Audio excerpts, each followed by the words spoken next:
Hello and welcome to the 29th episode of Personalities of the Tarot. I'm Elizabeth Seer, author of Personalities of the Tarot, a guide to know thyself through astrology and tarot. So if you're new here, you should know that you needn't be directly interested in astrology or tarot to get something out of this show. Personalities of the Tarot, while helping some learn the meaning and astrological correlations of the cards, really simply breaks down the universal energy available to all of us at any given time. You can choose to work with or against the energy. So this podcast is most definitely for the spiritually curious, those who are wanting to better work with the energy of the universe.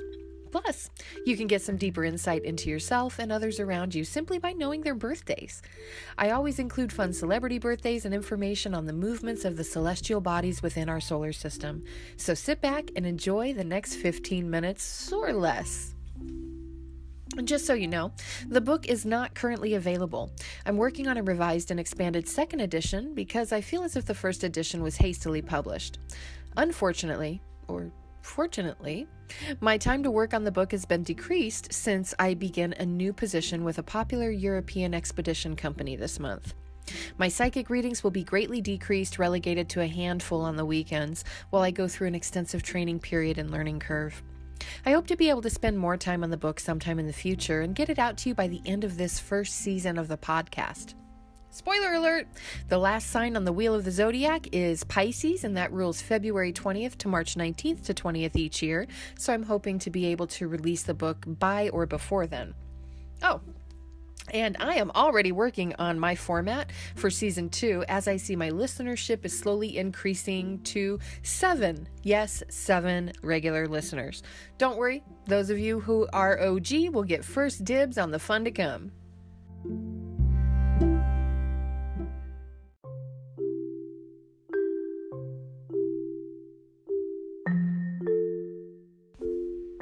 We're in the time of the 10 of Wands in the last decan of Sagittarius from December 12th to the 22nd.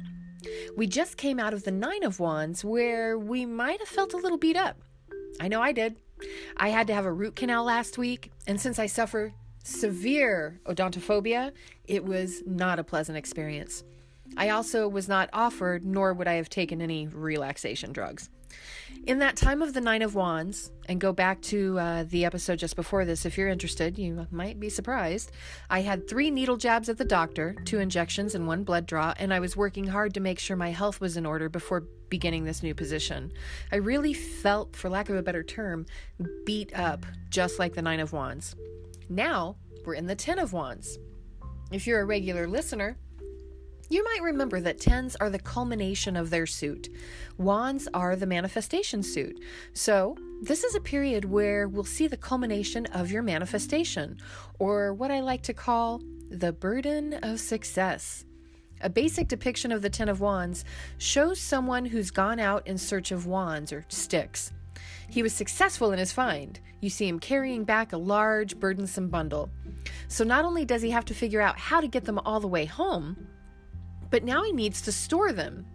If you know someone born during this last decan of Sagittarius from December 12th to the 22nd, they're likely very hard workers, sometimes to the point of exhaustion.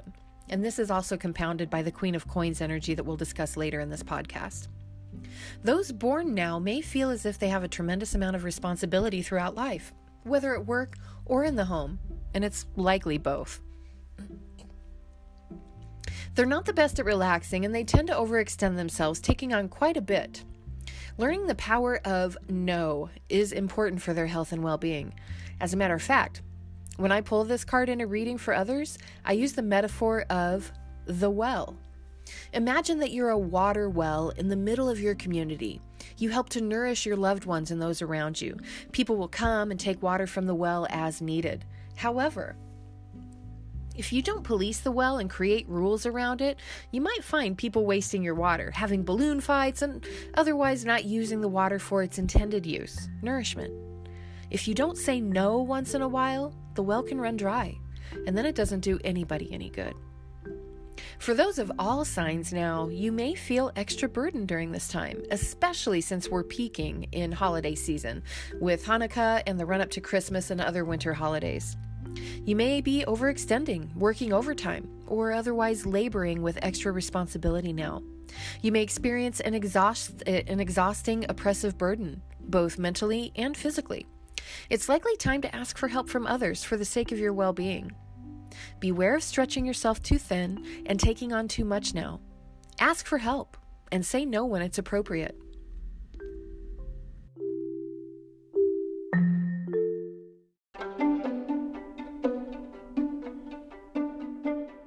It's famous birthday time!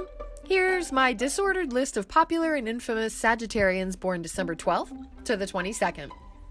Jennifer Connelly, Frank Sinatra, Mayim Bialik, Edvard Munch, Taylor Swift, Steve Buscemi, Dick Van Dyke, Tom DeLonge, the greatest clown in history, Joseph Grimaldi.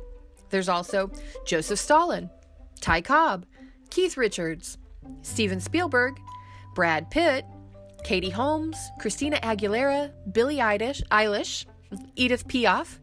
And just so you know, writing this made me want to listen to her, so I found her channel on Spotify. Nostradamus, Jake Gyllenhaal, Billy Bragg, Jonah Hill, Dylan Wang, Jane Fonda, Samuel L. Jackson, I may have mentioned him in the last episode as well, Ray Romano, Julie Delpy, Stephen Wen, Bill Hicks, Eugene Levy, Sarah Paulson, Pope Francis, Giovanni Ribisi, DMX, Ray Liotta, Bollywood actor Govinda, and Nero, the infamous Roman emperor who fiddled while Rome burned.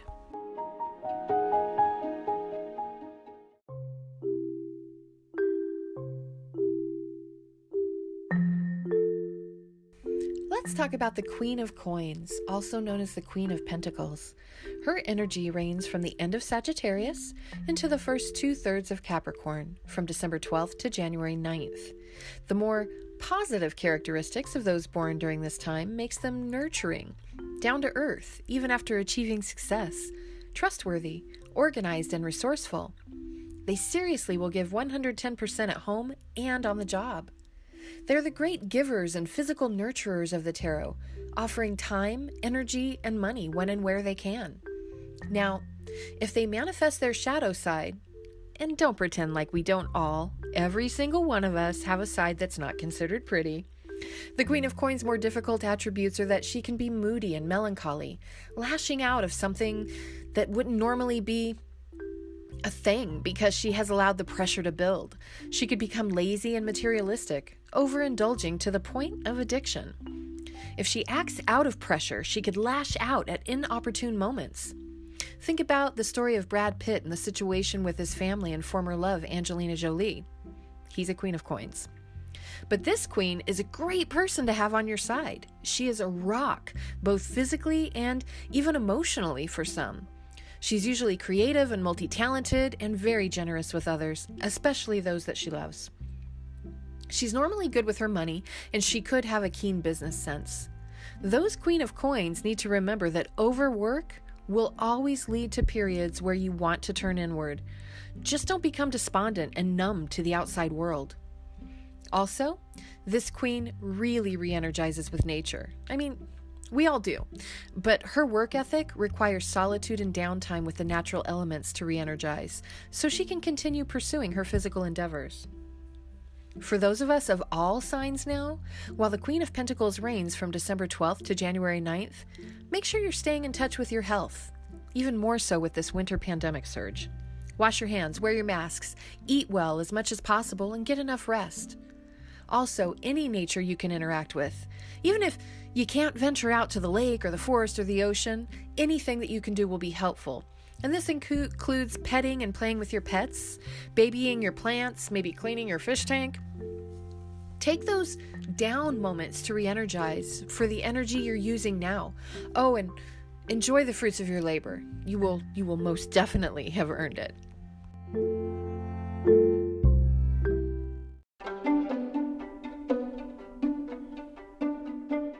It's more famous birthday time.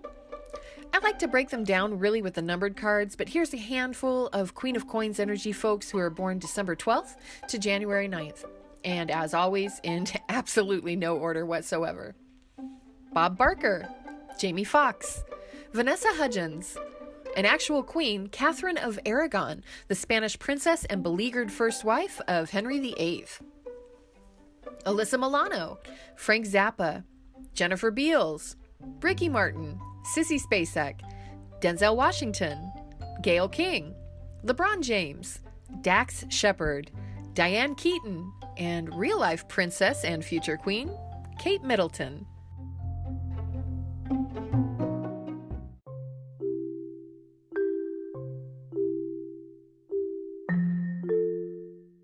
Let's talk about two very important astrological aspects coming up. First, we have the solar eclipse on December 14th. I talked about this one on the last episode, but since it's upon us, let's take a quick run at it. On December 14th, we'll have a total solar eclipse of the sun.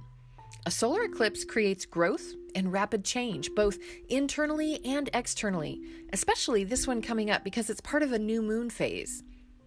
Do you know how glad I am to start a new job on a day like this? It's going to be amazing.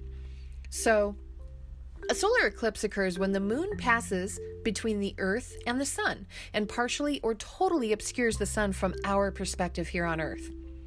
December 14th is a total eclipse. I won't really be able to see that eclipse from my Arizona location, but it will plunge parts of South America into darkness for a bit. At this time, the sun and moon will be aligned in Sagittarius, the sign of the archer. So, we may all feel the inspiration to shoot for the stars. We'll also check the pulse on our personal philosophies, beliefs, and situations, taking a look at those things from a new perspective. Don't push on December 14th. From this eclipse, the run-up to the full moon on December 29th, you're going to want to release any difficulties from 2020. Don't push, release. Creating space for a new and better 2021.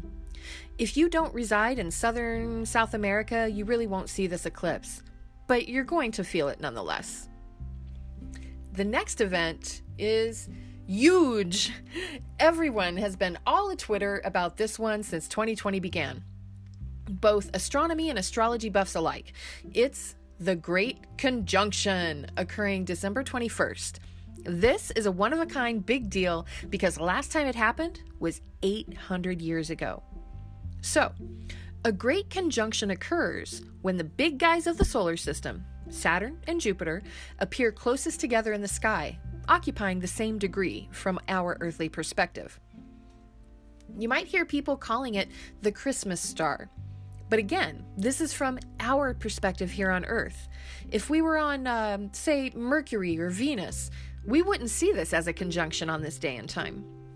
Now, on December 21st, 2020, these two biggies are going to meet at 0 degrees Aquarius. 0 degrees Aquarius. And some are kind of anticipating that storied age of Aquarius on the calendared wheel of the zodiac. But ages, again, according to the calendared wheel of the zodiac, run in cycles of about 2,150 years. Either way, this is a really big deal because Aquarius is all about thinking and talking about bettering society, making society a better place. It's a very, very social sign.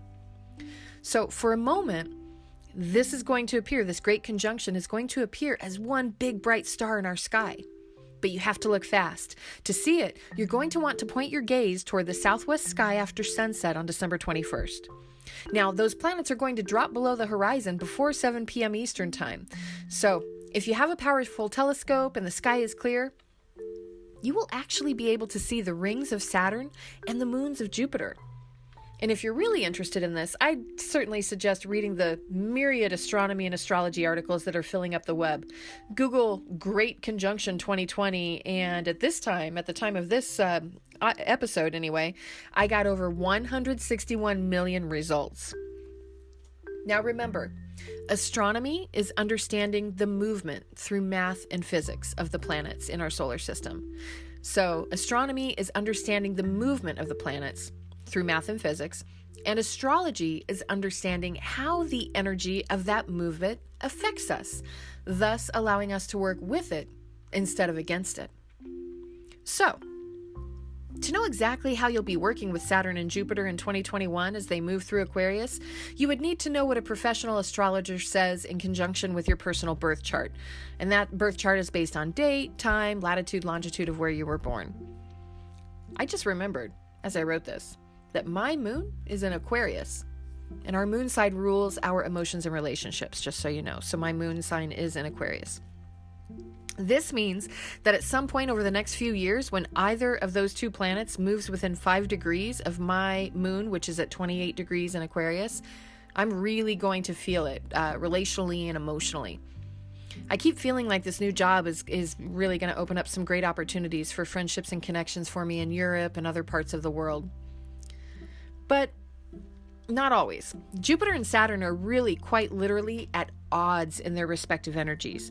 Jupiter gives surprises, gifts, and can even instill a little luck. But Saturn is the great teacher and creates rules for us. In Vedic astrology, Saturn is known as Lord of Karma. Saturn in Aquarius is certainly asking every single person on this planet to be more disciplined in their relationships, including the spiritual. This great conjunction at 0 degrees Aquarius, quite literally, the very beginning of Aquarius, symbolizes a great big beginning. And this great conjunction occurs on the winter solstice, the shortest day and longest night of the year in the northern hemisphere. But remember, it's still summer in Australia. So here's a quick breakdown of how this great conjunction will impact you based on your sun, rising, or moon sign. Aries. You will probably find yourself expanding your network, a new sense of community through social media and online communities, and some good luck your way. Taurus. This will affect your areas of work, leadership, and your image. Gemini. This conjunction is in your 9th house, which is the house of authority, father, spirituality, foreign travel, and teachers. Cancer. This is going to really bring about a rebirth, a transition, death, life, sex, and other people's money. Leo, in the 7th house, this is all about partners, romantic and business. Virgo, this will impact your connection with the world, the service you offer, your physical body, and daily jobs. Libra, this one's mine. Libra is going to impact romance, fun, creation, and the intellect. Scorpio. In the 4th house, this great conjunction will affect home, family, emotional well-being, and the heart. Sagittarius. It's all about business, speaking, teaching, and writing, things that are closer to home. Capricorn. This great conjunction will affect money, your self-worth, and property or possession, and your craftsmanship or talents. Aquarius. Well, this is the 1st house, so it's all about the ego, looks, and identity. Pisces. This conjunction will be in the 12th house, which is your dream world, the past, spirituality, and institutions of isolation like prisons or hospitals. No matter if you have Aquarius in your chart, we will all be feeling the impact of this great conjunction. So let's all look forward to a new period of opportunity and solidarity with our planet and fellow humans.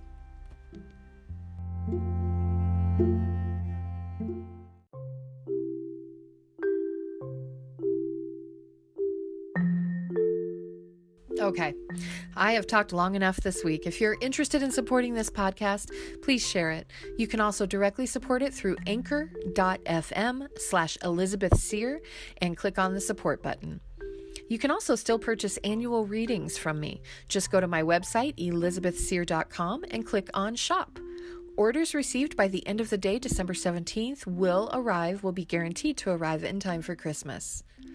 I'll be back just after the time of the Great Conjunction to serve up some New Year info with Capricorn and the Two of Coins. Spoiler alert, things are going to be balancing out, so we have something to look forward to after our efforts. Our mantra now is, my efforts are paying off. You've been listening to Elizabeth Seer, and I'm grateful for this time with you. I hope you can enjoy a warm holiday season, and if you can, please help others do the same. We're all in this together.